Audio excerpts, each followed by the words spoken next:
Winner takes all. Really?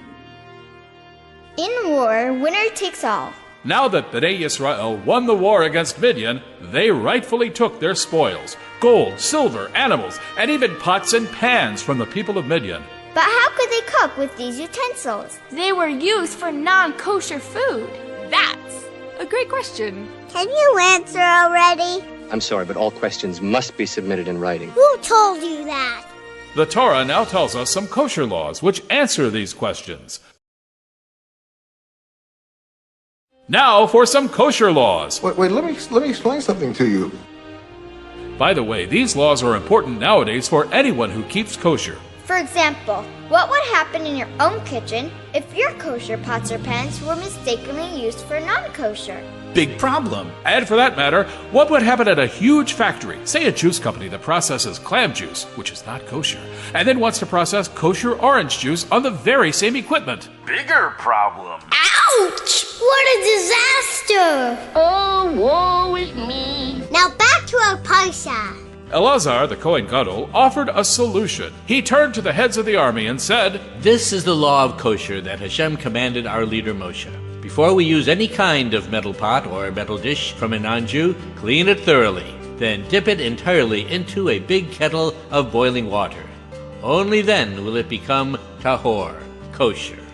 This process is called Hagalas Kalim.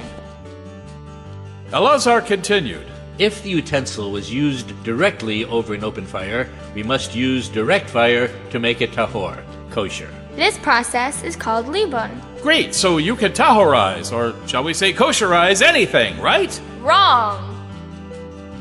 Elazar continued, And if something is made of earthenware or clay and was used to prepare non-kosher hot food, no solution, get rid of it, it can never be used.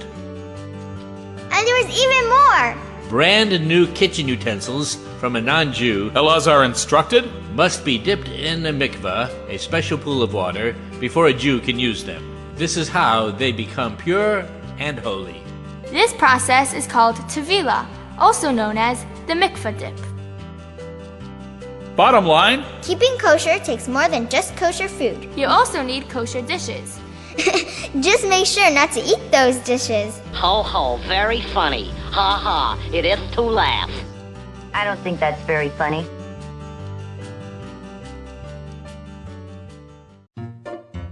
ask the rabbi. Kosher laws are often quite complicated. Surely you can't be serious. I am serious. And don't call me Shirley. For example, what happens if a little drop of milk falls into a huge pot of yummy meatballs? Yipe! Or you cut a hot pizza pie with a meat knife, also known as a flesh-shaped knife. Or, how about if you fried some onions in a dairy pan, also known as a milchig pan, and then sprinkle these onions on a juicy piece of roast meat? Please, can you help me? Is there any way to make this food and these dishes kosher? Well, that's a good question. These are important questions. In fact, in order for a Torah scholar to be called a rabbi, one must be a kosher expert and be able to answer questions like these with ease.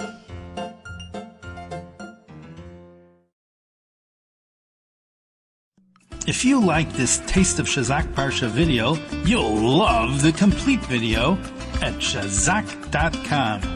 You'll also get amazing Parsha quizzers, puzzles, Parsha on a page, and the Parsha post. Use coupon code Shazak for a great discount.